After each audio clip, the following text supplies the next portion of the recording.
Hello, and welcome back to the Connection Compass podcast, where we explore the many ways we root, reflect, and reconnect with ourselves, each other, and the world around us. I'm your host, Angela Louise Evans. In today's episode, I'm joined by Megan Holley, a thoughtful and intuitive guest whose work spans massage therapy, emotional healing, and heartfelt creativity. Megan is a practitioner of the Emotion Belief Code, a modality that she describes as the missing piece she didn't know she was searching for, personally and professionally. We dive deep into what Emotion Belief Code actually is, how it's changed her life and work, and how it's helped her support others on their own healing journeys. We also talk about the beautiful creation of her Inspired by Me journal, born from a place of curiosity, reflection, and the desire to help others live with more awareness and intention. This episode lands just before my 50th birthday, so Megan and I talk about what it is to be 50, what it means to live your best life, especially when you've had some time to reflect and gain perspective, and what it really means to be grounded and heartfelt. I think you'll really enjoy this episode, so settle in and listen in. Hi, Megan. Welcome to the Connection Compass podcast. It's wonderful that you're here. For our listeners, would you mind sharing a little bit about yourself? Yeah, I'd love to. Thank you for having me. First of all, I love being here. So, most recently, I've written a journal called Inspired to Be Me. And the reason I've written it is because for 30 some years, I've done massage, craniosacral, and most recently, emotion and belief code. And what I've seen in people is that they have so many gifts and so much to offer, but they don't see it in themselves. So that's what propelled me to write this journal for people to see themselves. Yeah. I live in Canada. I have 3 kids, a wonderful husband. Yeah. So, we've got a lot to talk about today, haven't we? There's quite a lot there to unpick. So, I would love for you. This series has been very much about healing journeys, and I'd never heard of emotional belief code before, so which is used as a healing modality. So I would love for you to tell us more about that. Oh, I'd love to. It's been amazing. It's been the missing piece in my practice. So we all have emotions that we store. Think of having an experience, something big in your life, like it could be, say, a dog scares you, bites you, or something as a child. And then later on in life, a dog comes running up and your heart starts pounding and you're sweating. It's because that emotion of fear is stored in there. So, what emotion code does is looks for those trapped emotions. So, you would come with something you want to work on, like it might be anxiety, it might be lack of self love or trust, not feeling like you deserve money, anything. And then I would do muscle testing. I do mine the sway test. So yes would be forward and no would be back. So I just stand there and ask questions. And there's an app that the doctor created that made the emotion and belief code. So I would ask, is there a trapped emotion in A or B, odd or even? And all emotions come from like organs. So like liver, for instance, would be anger. Hmm. And so there's different meridians. And then you just work on finding the emotion by muscle testing. I could find out if you absorbed it, if you inherited it, and then around what age it got trapped. And then we would talk about it once I found it. And then I release it by swiping over the governing meridian because they all come together. And then there's body code. So based on if you have pain or you're not feeling well, we can test to see if something comes up. And then belief code, I do tons of. It's trying to find out what negative programs or limiting beliefs that you have running through your head, and we all have them, but they guide our life. So if today we both thought, I'm not good at public speaking, we would have come with this, awkward feeling and whatever, and it hinders us. So if we can find the beliefs and then find the emotions that hold those beliefs there, maybe somebody told you, that public speaking is scary and that you're not good at it, and so you have that belief. So it really limits us. So when I work with that, it's to find the beliefs that hold you back and the emotions that hold them in your brain and then release them. So, Yeah, it's really interesting. And I know when we spoke last time, I cheekily asked you to demonstrate it so I could see what it was. And it was absolutely spot on. So when we were in conversation, I mentioned something around 14, around that age, 13, 14. And there were a few things. And I suppose the safest way to or a way that feels comfortable to explain it was that there was 14-year-old me, quite intuitive, and a fear being attached to that intuition, that intuitive knowing. And then there was one where I had asked for something specific to happen from a teacher actually at school, and they completely went against it, and about having that trust and agency around sharing with people. And there was something else as well, I can't quite remember what it was now, but it was so spot on. It was really clever. Yeah. yeah, it's hard to explain. And if muscle testing's not something you've done, like a lot of people will do it with the arm, right? Like if your arm stays strong, then it's a yes or it's true. And if I ask you a question like what's your name and you tell me and it's correct, your arm will stay strong because your body knows that's a truth. If you say my name is Mary and that's not your name, your arm weakens. Your body knows what what's right for it intuitively and energetically. And yeah, when life experiences happen, especially if there's somebody in our life that we trust or look up to and they disappoint us, then it can really affect our emotions and our beliefs. So, yeah, it's amazing. How did you find the emotional belief code? Well, there's 3 of us friends, and we're all very open-minded. And if one finds something, they tell the other 2, and then most of the time we all try it. So my friend found it first, and I tried it after, and then I've had it done on me for about 9 or 10 years. So it's often when I feel out of balance, like I'm swirling and I'm like, I'm not really sure what's going on. So then I'll have a session to just kind of see what it is or clear it. Sometimes I know, like if an event happens, then I might have a few sessions, but I love it because it can be done on the phone, it can be done on Zoom. Like as you know, you don't have to live near each other to do it. Like I do a lot in person, but yeah, when I need it, I can just make an appointment and get on a call and get some help.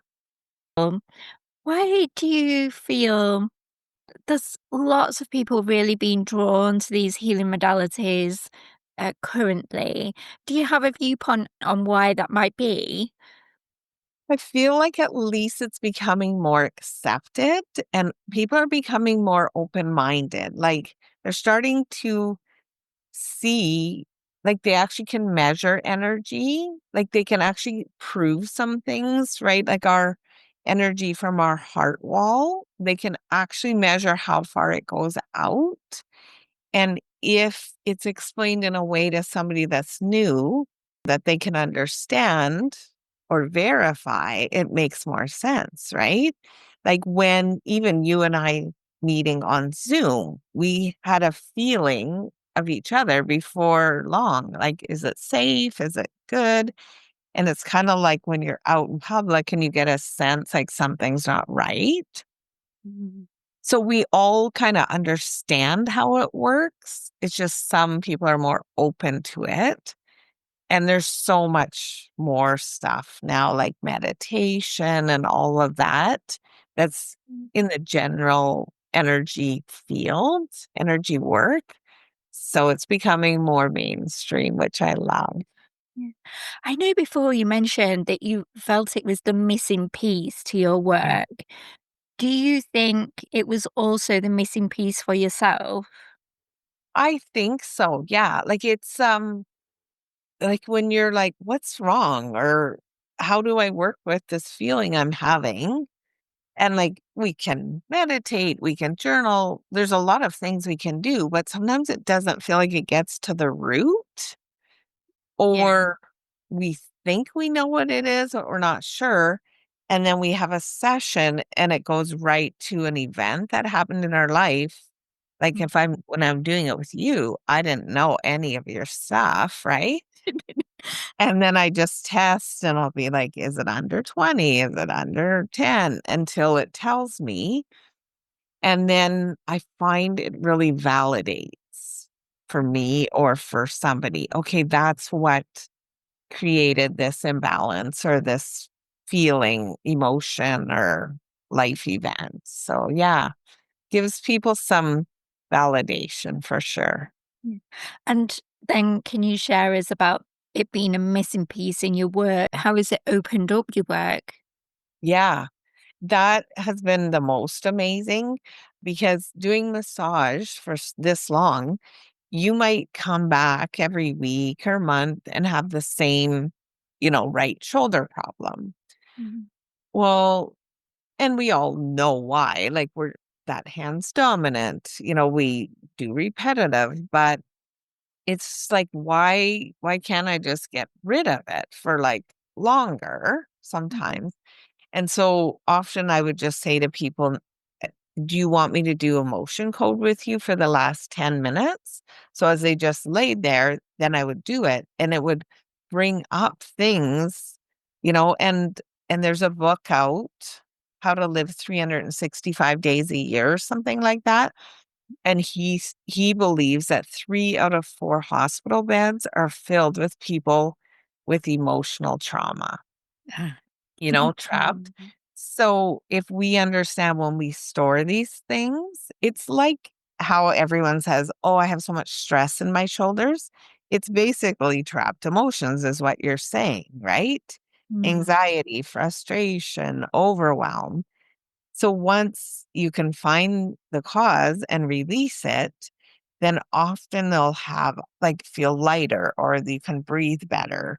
So we really do hold a lot of stress and tension and emotions in our body. And so with massage, if I can help you like physically release it and emotionally, then it feels like the perfect combination. So it's added a depth and a richness, hasn't it, to the work, and it's helping people in a very different way to access emotion that they may not be able to get to themselves. Yeah, they'll often say like, "Oh, it feels like you're helping me get to the root of what is going Mm. on." So, yeah, it's amazing. And you were saying that one of the things you started to notice was that people weren't aware of their gifts that they had. So, at what point did you start to notice this? I would say it's been years. You hear people's stories and often they're big and they're not stories that they generally share with everybody. Mm. But I feel like there's so many people that have had difficulties in life, maybe marriages, being bullied, trauma, whatever. And and they decided I don't want that anymore, or I don't want that for my children or something.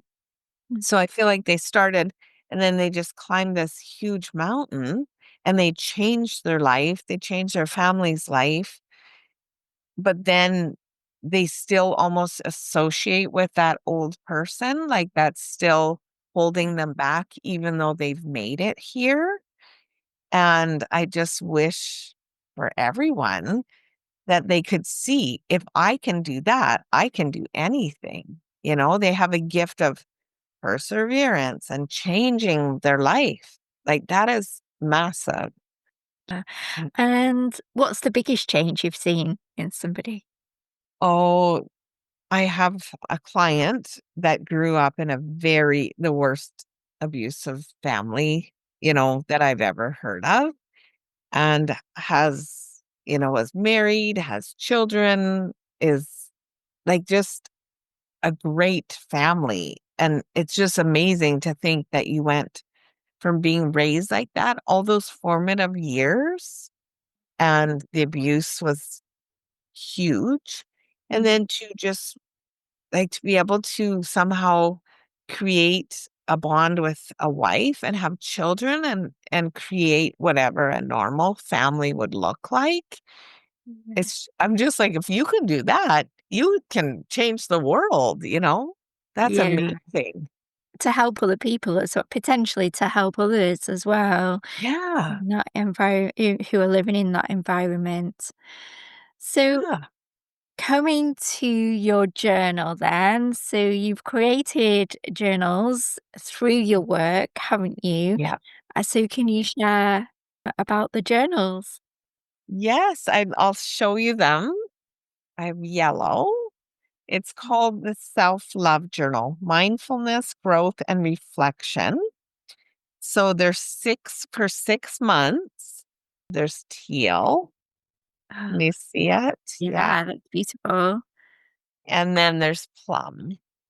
So in it, I created 8 exercises where you just go through them and you answer questions. I'll grab my yellow one.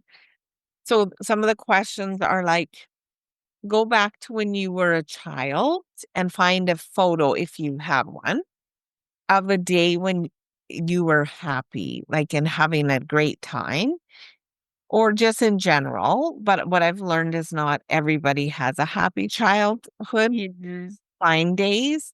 So I'm just try to pick one day, a happy day, and remember who you were. Like, were you in sports? Did you love art? Did you love being outside? So I'm trying to reintroduce you to yourself, the part of you that you lose maybe as you become a parent or have a career or get married. Like, we kind of get buried under life's responsibilities. Yeah. That's where it starts. And then you write yourself a letter from your 100-year-old self, Mhm. which I love because you know yourself the best. And it's like you're looking ahead to reflect back and give yourself advice that Yeah. really only you know. And what would you say? Like, what would you say to yourself today if you were looking at that person in the nursing home and you were talking? They would say, like, go for it. And they know your dreams because it's you. And they Yeah. would say, you've always wanted to live in Tahiti for 6 months. Like, go do it. You can do it. Like, don't let all these things stop you. So I have those exercises, like about your frequency that you live in, your energy. Because if we're living in fear all the time or anger or shame, it's a very low vibration and it Mhm. holds us down there, and Mhm. then give off that energy. So it's like you coming in with anger and fear and me living there, and then we get together. Yeah. We don't want to be together with somebody of the same energy if we're down there. We need like love, joy, authenticity. and that's who we attract in our life Yeah. and what. And then I have monthly activities. This is what I did when I turned 50 because I was like, life is passing. And have I done what I wanted? So I created a page of activities. So every month for 6 months, you pick one creative, one self care, one first time, one adventure, and one giving. And all of this can be free. It can pay if you want. But I just found I had so many things in my head I wanted to do. And then I've met people that have no clue what they want to do. So it's kind of like getting you living your best life. And then you just write about it after. So it's like your memory. And then I have weekly intentions where you answer some questions like what state of mind do I want to align with this week based on the exercises? And then daily reflections. So every day set an intention or mantra. And even just that little activity, you're setting yourself up for success. Because sometimes we don't wake up with positive feelings or thoughts. So it's kind of like start the day with an intention, whatever you can do, and answer a few questions. And then at the end of the week, you reflect. How did it go? So it's kind of just trying to keep you on track, gradually change your thoughts and feelings. And then at the end of the book, there's a few kind of reflective pages and some free writing. So, yeah, That's really beautiful. What inspired the journal? I just think because, well, I offered a course called Living Out Loud. It was 4 weeks. And I feel like society has so many pressures now with social media. People, they're not living to their potential. They don't live like it's almost like they're scared to shine or maybe lacking self-confidence because of life events. So instead of thinking like for me, I'm outgoing, I love talking to people, I love trying new things. I know that about myself. So after I did all this in my 50th year, I'm like, I don't have time to waste on people's opinions anymore. Like this is my one life and I need to go for it. And every time I tried something new or checked off a box, it it made me feel like me, more authentic. And that's the highest vibration you can be in. And I just have this dream of the world full of people seeing their value, seeing their gifts, and shining it. Like if you're an artist, if you can sing, those are all things that add positive energy to the world and you and your life and your house and all the people you're around. And so I'm like, why wouldn't we do that?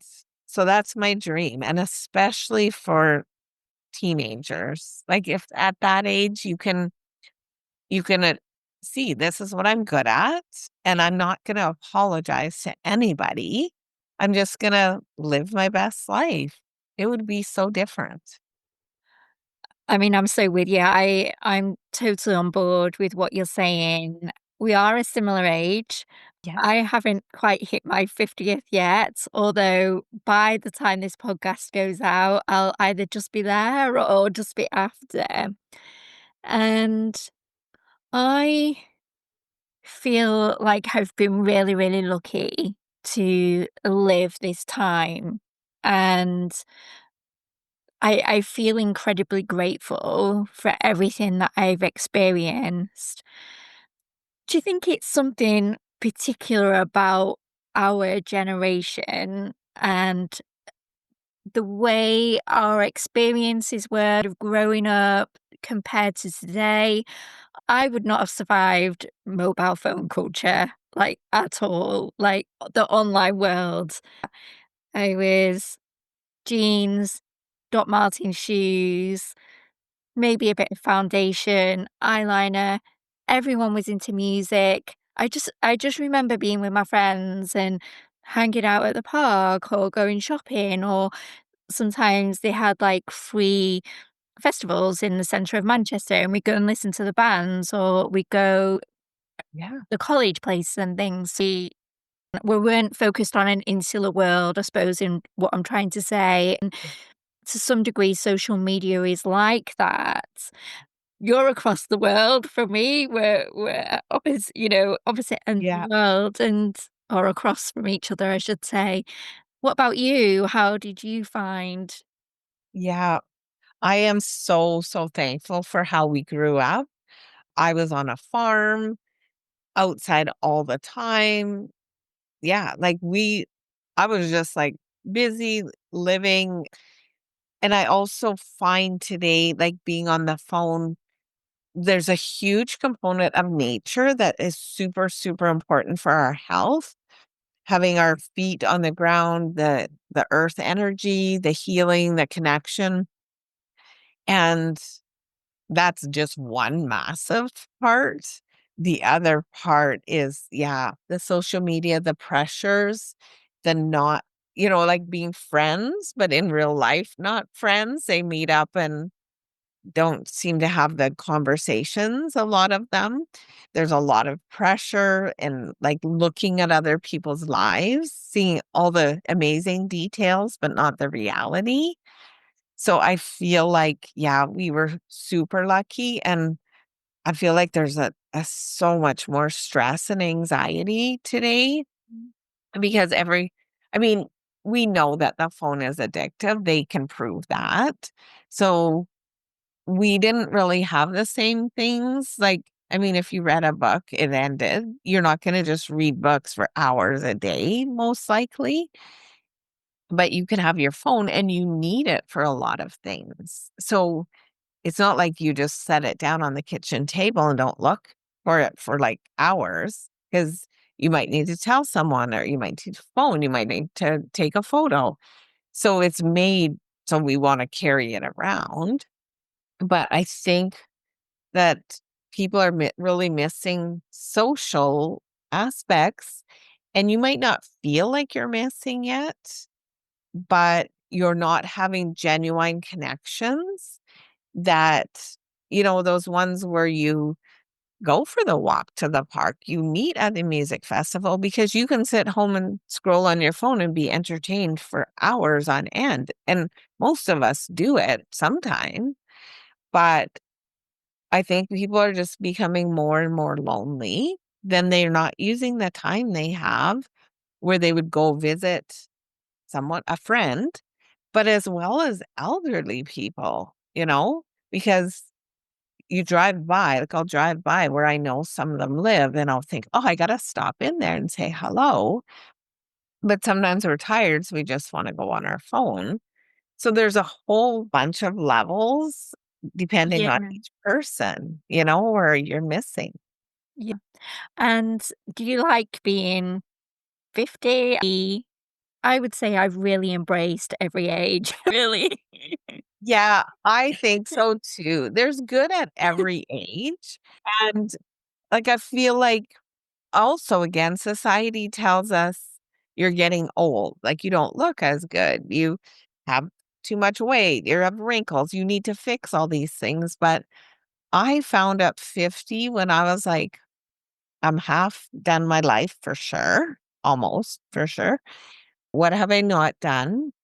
I've had kids, I've traveled, I've taken different courses, and it's just like, who am I? What haven't I done? And what do I still want to do? Because this is my only life. Like, these minutes and hours and days are what I have to embrace life. And I have so much curiosity, like, to see the world, to learn new things, to meet new people. And oh, yeah, I feel like you finally get a bit more space to do it. The kids are independent. So I hope everybody at 50 is like, "I'm not apologizing, I'm just going for it, I'm living my life now." Yeah. See, I I do feel really grateful for the time that for the time that we've had, and that there is opportunity, no matter what anybody says, there is opportunity out there.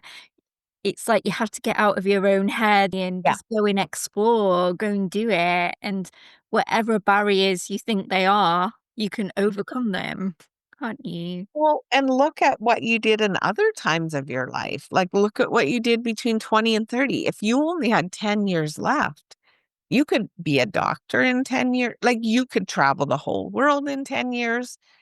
So like just because you're 50 or 60 or 40 or 80, like I just love those people who go back to university or start a Yeah, business. Like it is not too late. definitely. We So have opportunity. Yeah, for everything. so, Megan, now we've had a conversation about our lives, and what are your hopes for the future? Oh, I have a lot. My biggest dream is to inspire people to live their best life. So, yeah, if people buy the journal and work through it, I wanted to offer workshops and courses. I want to speak at high schools, especially, to inspire teens to really find themselves. If you can find it then, you don't waste years. So that's my dream. I want to create more journals. Like I want to have a stationary line of positive, inspiring journals and like the notepads, daytimer things. So that's what I'm going to be working on and to just keep learning. Yeah. And I tell you what, I want to ask, how did you choose the colors for the journals? Because 'Cause they're beautiful. Oh, thank you. Well, a lot of people make journals that are black and tan, and that's not me. Every color has an energy to it. So it's important to have color that lights you up. So I had a few colors and I was going to try to narrow it to two, but a lot of people were like, I need that sunny yellow, and teal is super popular, which Yeah, is soft and beautiful. And plum, like it's rich. So I I wanted to change your life and I wanted to have an energy to it as well, that when you see it, it lights you up. So I've thought about a lot of things. And if I can just show you the swirl with the heart. yeah, it's really eye-catching. So I feel like that's our life. We have swirls and whirls in our head, but at the center is our heart. And no matter what, we know ourselves. We just maybe forgot. So that's my symbol. And then on the back, Elixir of Notes is my company name. And that I found because elixir is a potion, like a magic potion. So that's my hope for the journals, that it would feel like a magic potion for your life. Oh, and where can we get your journals from? So right now they're on Amazon.com and Amazon.ca. So Canada and the United States. Somebody just ordered it and got it to Australia. So I didn't know you could order them that far. They had to pay the shipping. So that was a bit, maybe $17 or something like that. So for now, they're listed in Canada and the US. And where can we find a website or email address for our listeners? Okay. Yeah. So I'm still working on my website, but you can reach me at Megan at meganholley.ca. I have a Facebook page, Megan Holley, author slash speaker slash encourager. So you can find me there. And I'm on Instagram at living out underscore loud. And on there, there's a link in the bio where you can sign up for my journal wait list. It is out, but then you'll get my emails. And anybody that signs up, I'm going to be doing a free workshop on finding your magic in you. So, yeah, I would love for anyone to join. I'll be doing it probably mid to late June. So, I'll be doing a couple of them. Oh, Megan, that's really beautiful, and we'll put all that detail in the notes for you of the podcast. It's been a joy speaking to you. My heart feels full. It's been amazing, and thank you for coming on the podcast. Thank you so much. Thank you for letting me just teach the world about what's available, what's out there, and what they can do. I'm so thankful. Oh no, thank you. I love talking to Megan. Her love of life is really inspirational. Please check out the show notes for Megan's work and that beautiful Inspired by Me journal that she has. I would definitely love the purple one. So, thank you for listening to this week's episode of the Connection Compass. If you think it will help someone else, please leave a review. If you have any questions, please visit Andrea L. Evans' Facebook page. And remember to keep talking, keep connecting for a more interconnected world.